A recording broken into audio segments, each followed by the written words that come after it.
On our third and concluding episode about our week-long stay in the island garden city of Samal, we continue to visit resorts, restaurants, and sustainable sites and attractions, all sharing developments toward post-pandemic tourism.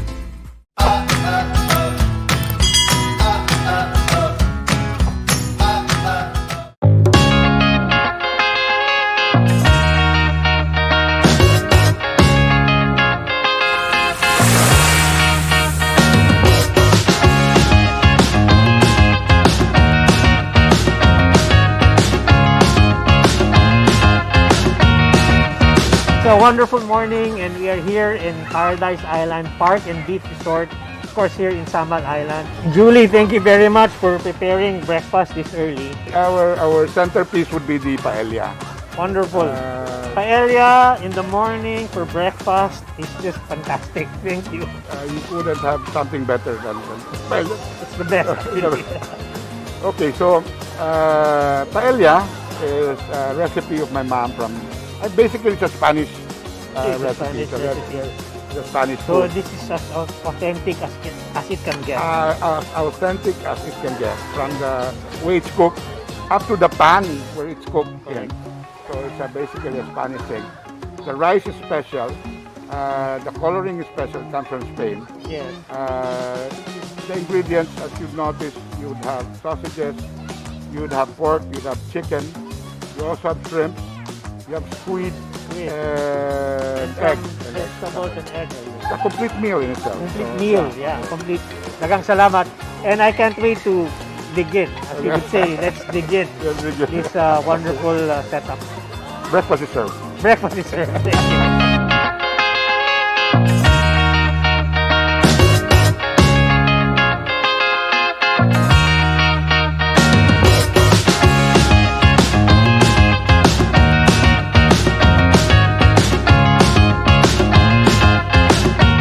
Happy to be back here in Paradise.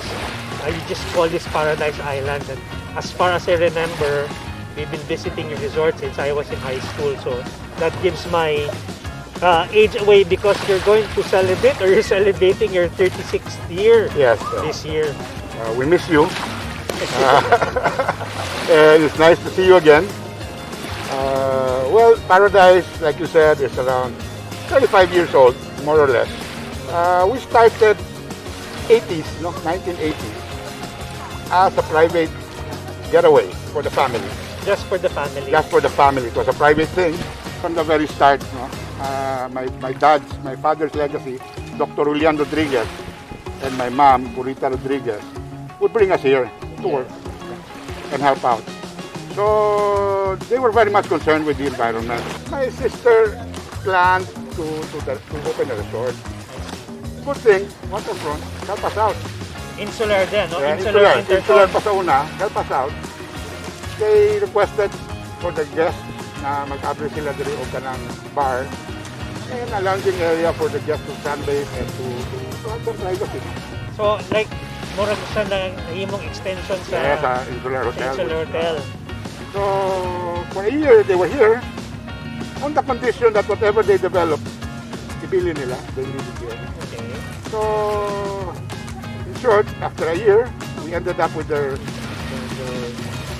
facilities, and people thought that they were still paying Insular Hotel. Pero actually, my sister was the one running it na. You're known to be really very, very conscious about how clean your environment is. Yes, we really try to maintain the environment. We have a diving site here, a dive site. No? We have a dive site that we really maintain.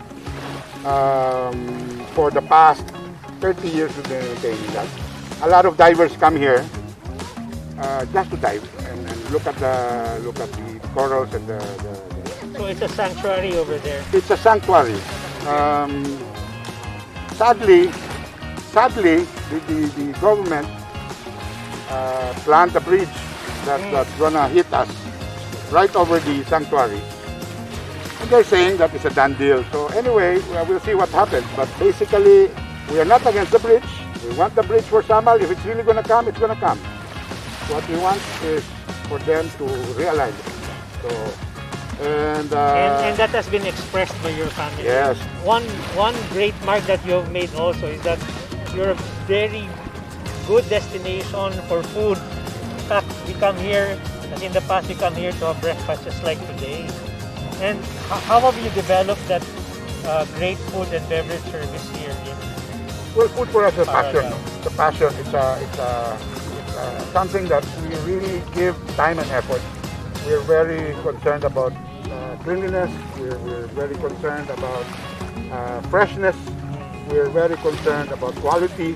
Congratulations for having that seal of approval and certificate to operate even different various stages Salamat sa duty po of lockdown. the local government actually. And local government as well. So we'll find time to enjoy your resort. I bring you around. Okay, daghang salamat.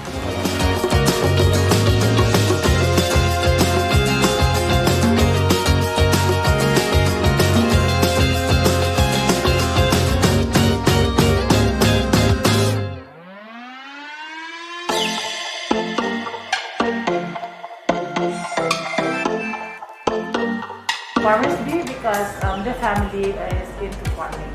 I mean, not to mention, my father and mother are both agriculturists. So we are into farm. We have mango farm, we have the fruit farms, and we have also like livestock farm, the piggery, and also. All in Samal. Yes. So farmers be because we like to tell people that what we are bringing in food are our farm produced food mostly. Yes.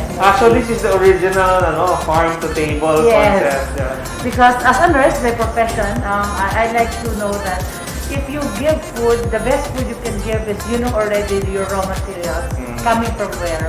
Because good food, because good food comes from a good quality of meat you are serving. Yeah, all the ingredients. And you mentioned you're in your fruit plantation, maybe vegetable and livestock. So basically all the ingredients come from what you produce. So we are assured, and the guests are assured that it is of a certain quality that you approve of. What we have here at the table, they look so delicious, and we requested earlier if you can just share with us your best sellers. Obviously, this is maybe One of those, one of those, several of the best sellers. But we also tried your tuna sisig. It tastes very good. Tastes like pork meat. So. Actually, one of our specialty, but we don't have now because we are not of the meat itself. But it's a goat meat, the goat caldereta. We are raising goats from the farm. And lastly, we have it's my personal recipe. Sure. So I'll ask for the recipe later. I can give no problem.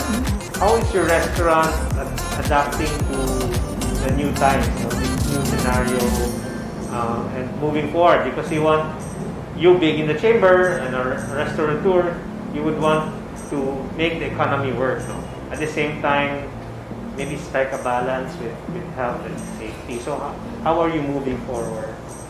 Aside from the protocols, tourists coming from outside country or coming from Manila, and now that this is included, will bubble into Davao region. But gladly, we still have guests coming in, and then even the locals.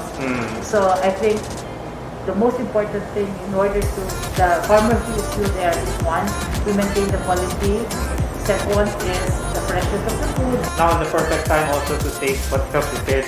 Yeah, sure. Daghang salamat. Thank you. Thank you very much. Thank you, sir, for visiting.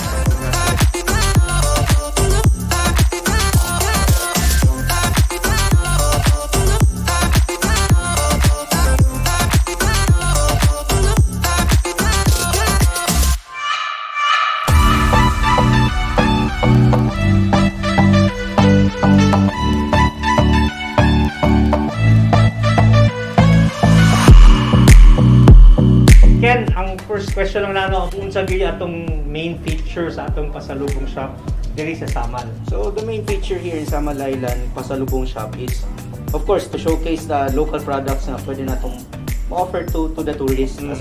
So sadly lang because of COVID, medyo nag-down talaga yung sales nila, and for the past months, almost a year, medyo nagkaubusan na ng mga inventory dito, and medyo nagkawala ng gana yung mga local producers at manufacturers natin to provide the inventory here.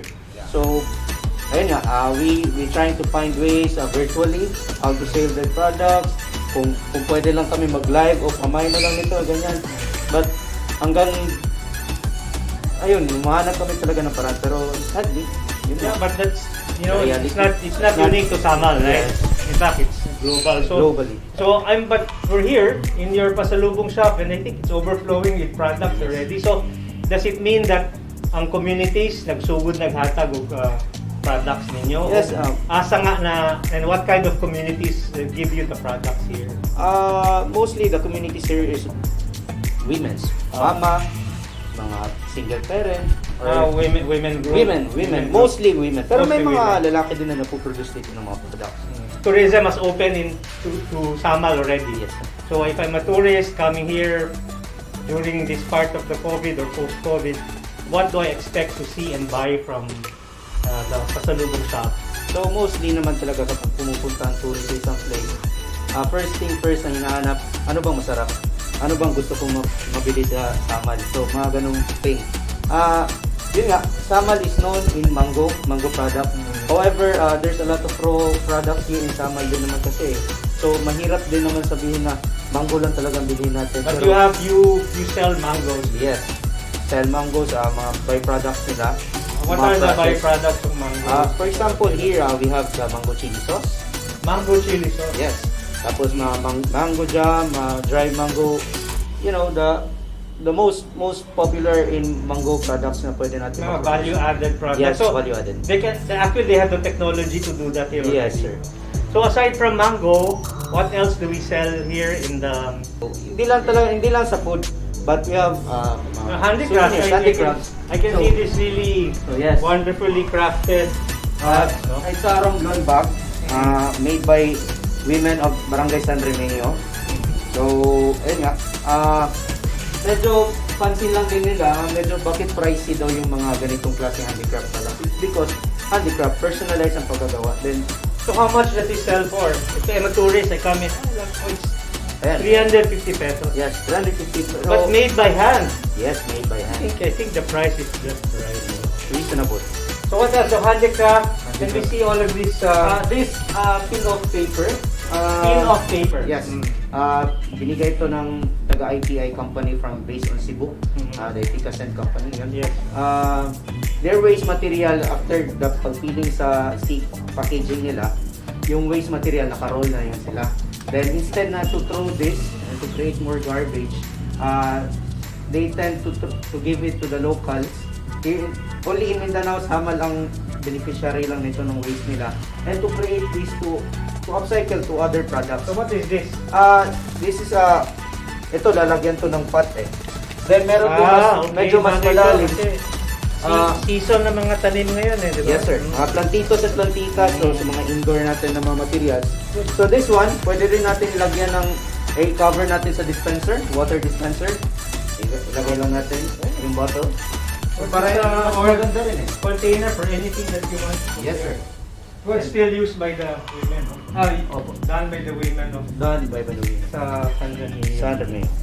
Okay, and then in terms of like this is only the showroom, no?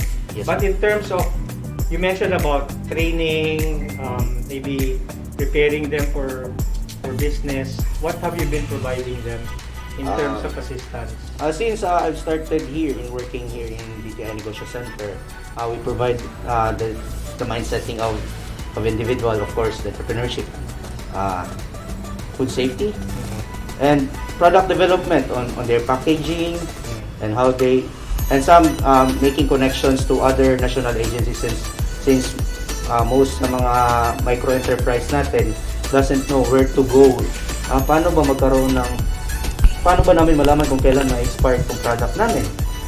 Paano ba namin malalaman kung safe ba itong kainin? So, we refer them to other national agencies since we have some connections to other agencies as well. Pwede namin mapagtanungan nga, ma'am, sir, do you offer this kind of information to them para matulungan din natin sila? Yes, ganun, mga ganyan. So that's very clear, no? You don't only provide them a place for their products, for them to promote and sell it, but also help them in every step of along the way, no, in Yes, sir. improving their business. So, the way I look at it, he just reopened to tourism a few months ago. The store is full again. I think it's a very good indication that they're ready to move forward and adjust to a post-pandemic Yes. scenario.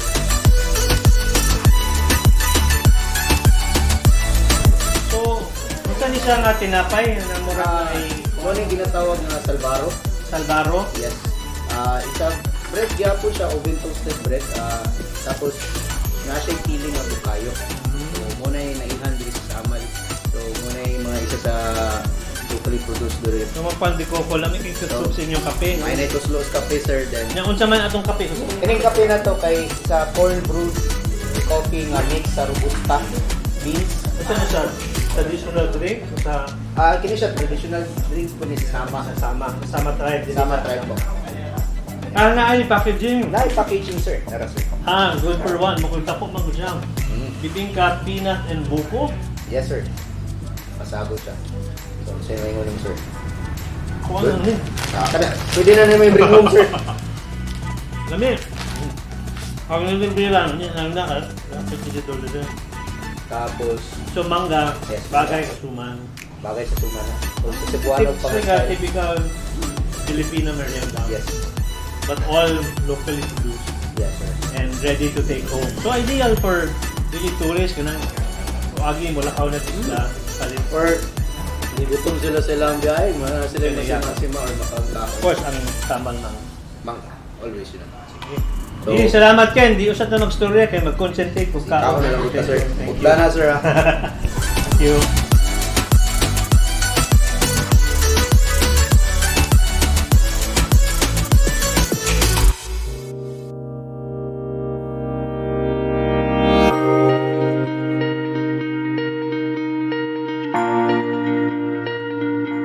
Thank you, Sir Ad, for having us here. Welcome, sir, Art, in Club Samal Resort.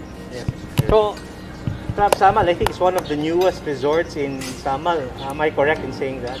Yes, sir. We are in the third year of operations, sir, in Samal Island. Samal Island. Yes. Our resort, sir, is composed of 54 rooms. 54. Yes, sir. That's a composition of, we have deluxe, full-size rooms, and suite rooms. All of the rooms are facing in the pool area.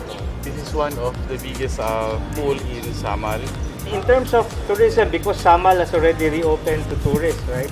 So how is the movement naman of mga turista? Where do they normally come from? Normally, our tourists is coming from the Davao regions. Okay. And we just cater only some of the tourists outside Davao region as long as they complied with the requirements stated on the guidelines of the city The city and IATF, right? and IETF. I know that they cannot enter the region without a negative RT-PCR test. Yes, sir. So, but if you are from Davao region, nakatabok ito sa Samal, no? Yes, sir. Makatabok siya. As long as they have the QR code, it is processed by the resorts. Okay. So na po yung sistema to do contact tracing, no? Because Yes, of the sir. QR code. Every QR code has been scanned during the entry of all guests coming to the resort, sir. So, it's really important, no? Importante sa operation, so yung safety and security of our guests. Yes, that's the major consideration, sir. The safety and security ng all guests coming in sa resort po. Club Samal is one of 2 resorts in Samal na may special designation. Yes, sir. We applied for a special designation as a staycation resort. Staycation Yes, resort. sir. Given the authority of the Department of Tourism that we can operate despite of with the city will declare the ECQ or GCQ here in the area. So even during lockdown, we're allowed to operate as long as to follow all the protocols, guidelines with a 50% capacity lang, sir. Okay, that's great news, Ed. Daghang salamat for your time. Oh, guess who we bumped into here in Club Samal? It's Undersecretary Attorney Jopi Apansenya. Attorney Jopi, how are you? I'm fine. Good to I'm with see the you, man. kids. Yeah, and you're enjoying the Enjoying the weekend. weekend in Samal. Yes. Good to see you, Yusef. Thank you. Enjoy. Nice to see you. Enjoy the weekend. Thank you. We love it here at Club Samal. Hey! Somebody from the palace. Hi. Say hi, kids. Say hi. Say hi. So you know, 16, no? 16. You are 6 years old. Okay. Enjoy. So I'm here in one of 6 poolside suites here in Club Samal. Quite a spacious room of 40 square meters. And this room has a king-size bed and of course a dining area, a dining table good for 4, stable TV, and also a spacious toilet and bath. And I think the best feature of this suite is that it opens up to the pool.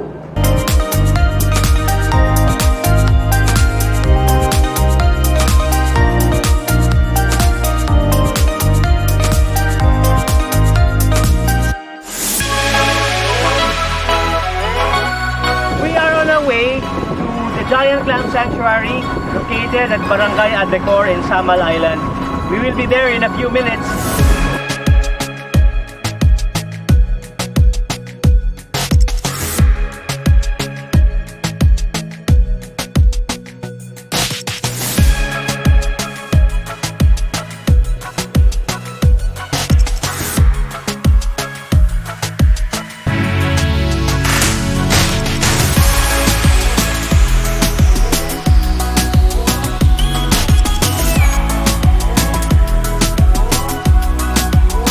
Karon kitila na gyud kabuok ang atong mga clams diri sa atong Marine Reserve Park. Sa kinatibukan, ang taklobo sa Marine Reserve Park, niabot na siya 2,000 kapin.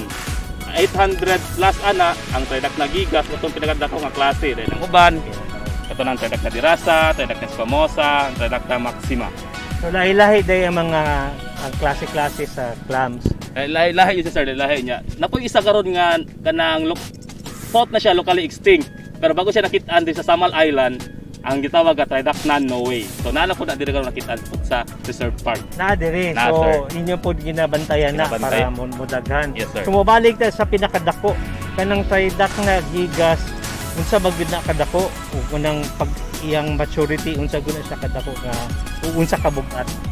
Ang Tridac na gigas, ang iyang lifespan maabot na siya 50 to 100 years old. Pero magdepende kung unsa ka healthy ang atong environment o atong kinaiyahan. Sa record, ang pinakadako nga gigas is 1.3 meters. Diri karon sa sulod sa Marine Reserve Park, naatay 98.6 cm. Hapit na sa metro. So dako na gyud siya. Dako na yun siya. So nasa approximately within 2 to 300 kilos na siya. 2,000 murag ubay-ubay po na ng iyang number, no?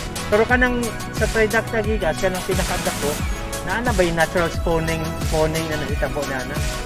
Sa base sa among pag-obserba sa mga gigas dito sa sulod sa MRP or the Marine Reserve Park, naana dyan nag-natural spawn.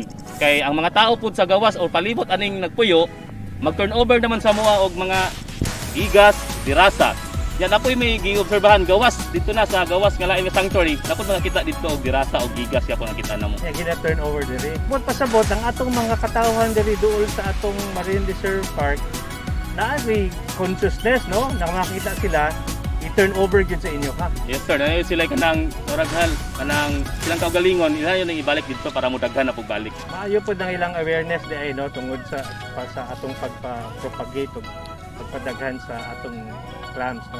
So nagsulti ka nga ang clam dili na siya mag-survive kung pugaw ang lugar, but Yes. pasabot kay buhi man na tanan sila diri, murag medyo limpid ang atong environment diri. Karon sa pagkakaroon jud, okay pa ang atong environment kay mo-survive pa man sila kay indicator man sila og healthy reef. So healthy reef and the clams will survive. Pero na pong may grupo nga in charge sa tours diri, no. Kamo in charge man mo sa scientific study, pero na po may grupo nga in charge sa tours itself. Yes sir, ang proyekto para na siya foster og ownership, gitap na mo ang mga komunidad. So amo gitap tong grupo sa mga mananagat, sila ang nag-manage sa tour. Gitawag sila Adecor United Fisher Folk Organization. So ang community mismo, ang mga fisher folk mismo ang nag-guide sa mga bisita diri. Yes sir, sila mismo ang mag-inform kung usa ka importante ang taklobo sa atong kinabuhi. Pero dili ba magka-problema kung mudaghan ang mga bisita diri sa environment o sa condition sa Marine Park? Sa pagsugod pa lang sa proyekto, naanay gitawag nga gi-identify daan nga carrying capacity. Okay, So sa gibuhat kuan na siya 200 ka carrying capacity. Before pa sa pandemic, ang among average daily is 66 person per day. 66 per day. Yes, sir. Murag, okay na po na number kung everyday, no? Nagdagin din nagabisita diri. Pero at least, layo-layo pa sa atong carrying capacity. Layo pa sa sir. Taas daw siguro na, pero kung weekend or holiday, mas taas siguro. Basta weekend or holiday, pa na sir, mga 110 or especially po summer. Summer, basta mawag ng high season. Mga peak season na gitawag. Okay. So, daghang salamat, Jeb, sa mga importanteng impormasyon na imong i-share sa among karong adlaw. Siguro unya, maglili ko dito kung magtanaw ko sa Giant Crab kung pwede. Yes, sir. As tama sa tampong tamat, kamayo, boss. Daghang salamat.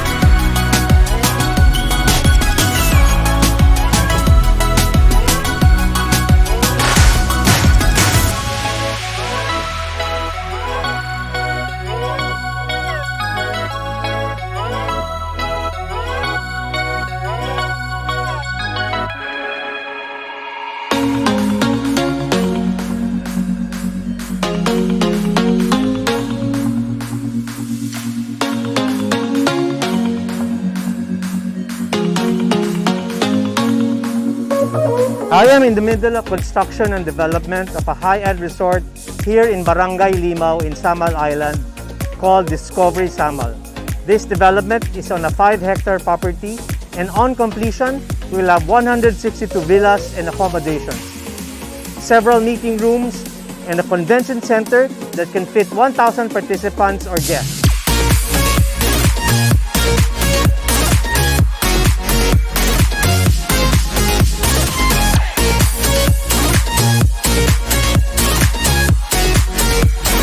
Post-pandemic, this is one of the biggest, if not the biggest investment in tourism development in this part of the country.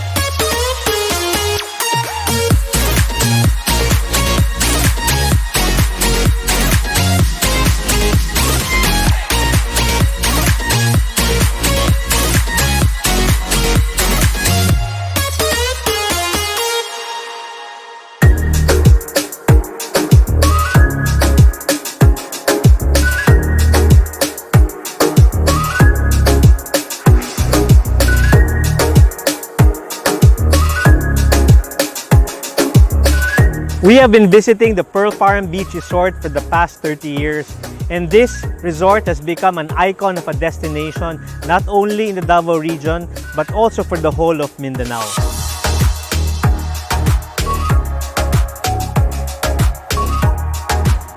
Our interest in this visit to the resort at this time of the pandemic, when the island has reopened to local tourists, is to experience the spirit of optimism in the resort and the rest of the island.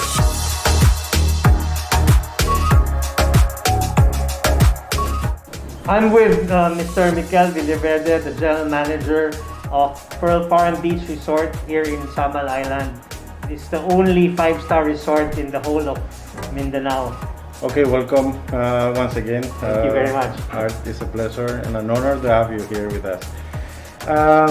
Of course, the pandemic has somehow affected the whole industry. We are not an exception, but we are lucky enough to be operational since August last year, all the way until December, where there was some restrictions coming from the government, and we reopened mid-January to stay open all the way. All the way, up to this point, yeah. We've learned so many things from this pandemic. Not all the things that we've experienced are negative, because we learn how to be more efficient. We learn how to be more modern in terms of digital approach to our guests, where even the concierge can be on demand using a small application on their cell phones. Yes. And definitely, yes, this pandemic has modified some of our plans for the expansion. So you have expansion plans? There was a big renovation plan that we did first, and we were already doing the first steps of our expansion project that was inclusive of this boutique where we are now. There is a coffee shop and a kids club, convention center or convention hall, additional restaurant, and additional rooms. That was our original plan. Original plan that was supposed to be done in the next 2 years, but with this pandemic, to start with, the convention center will have a small change where we will leave it open. Oh, We'll put so- roof, we'll put the flooring, we'll do. I think that's even better. Yeah, I mean, good definitely it's idea. gonna be better because we will be able to accommodate many events, perhaps weddings at the same time, and have groups that will be comfortable in an open environment. Because safety now is our priority. Of course, and how many guests can this accommodate? This can accommodate an average of 200. 200. Yeah, So you can really have really medium-sized events here. medium-sized event. So finally, because we've been waiting for it for Yeah, long I know. Our conference room before was only limited to 60 persons. To 60 Of course, persons. This is a big progress to us. Huge jump. Huge jump, and we didn't want to go beyond because there were talks if we wanted to have a slightly bigger facility, but we didn't want to have a capacity that cannot be accommodated with the number of rooms we have. That's right. Definitely. You really have to make that fit. We need to be balanced. Yeah. So the direction you're taking is that once we fully reopen to business, I'm sure you'll be taking in more international tourists. But I think the domestic market will now be a major focus of business, right? Domestic market is the market that is keeping us busy, it's keeping us alive, and we will cater what they expect from Perform in the future as well, because we've learned what the local market prefers, what they like, and it made us more efficient and a better resort now. Wonderful. That's a wonderful piece of news, especially at this time. Thank you, Mikel, for sharing all those important updates.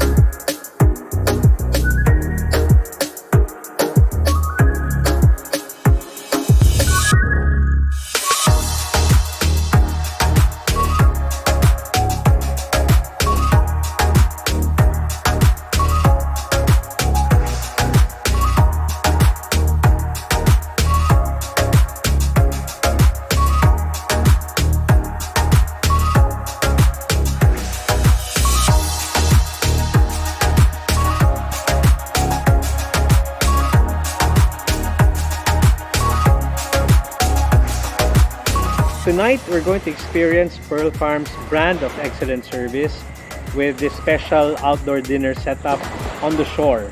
And it has been made more special with this Filipino spread prepared by the resort's F&B team. For starters, we're going to have fresh tuna kinilaw. And for our main dishes, we have crispy pata and our fisherman salo-salo with crabs, grilled tuna panga, grilled squid, steamed shrimps, and we have guso salad, itlog na maalat with mangga, and we have achara there and assortment of vegetables. And we have two side dishes, lechon kawali and pinakbet. For our drink, we have mixed fruit juice, and our dessert, we have buko pandan, mango sago, and halo-halo with ube ice cream on top.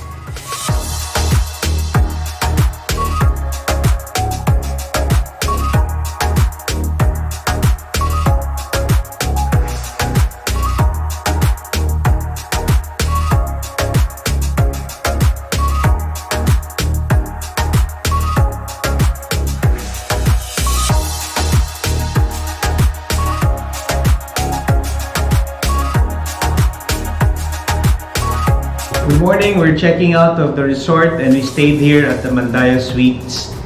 And after that massive dinner last night on the shore, we decided to rest early, and surely I had a really very restful night. And before we leave the resort, I just want to show you my room. And I'm just going out of the bathroom to show you the bedroom. And as is expected of the Pearl Farm, they always put together rooms that are very well appointed. And my bed here, big bed facing a Japanese garden with the bamboo grass there. And what I really like about the Pearl Farm are the local touches they put, like these tinalak through pillows and this tinalak side table, and even a bed runner made out of tinalak with the coconut beads and this hand woven abaca lamps, and these are all made by women weavers, managed by the group of Mrs. Maricris Llorento Brias, and artworks like this, as we can see, also made out of tinala.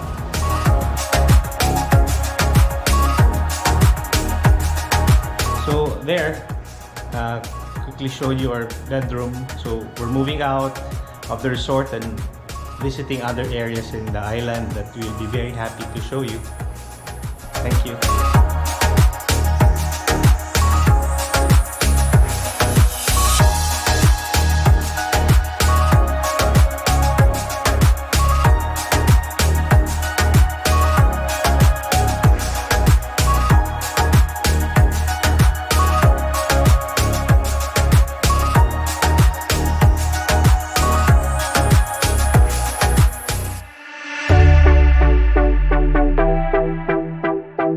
So we're back in Davao City after that week-long high-energy visit to Talikud and Samal Islands of the island garden city of Samal in Davao del Norte.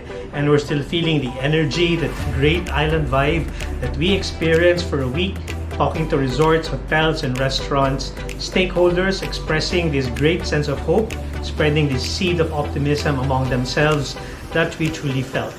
And we've realized that many of them, despite the intermittent flow of business because of the pandemic, have actually invested time, effort, money to expand, upgrade, and even build new services and facilities in time for tourism post-pandemic. This is truly inspiring, and cheers to the leadership of Mayor Al David Uy, and thanks to for allowing us to visit your beautiful island, Tourism Officer Rosabelus Guan, team member Ray Camacho for making our trip worthwhile, well-coordinated, and something that we will remember forever. And we can't wait to visit the island again, especially that it's just 2 kilometers away from Davao City. This is Mindanao Road Trip with Art.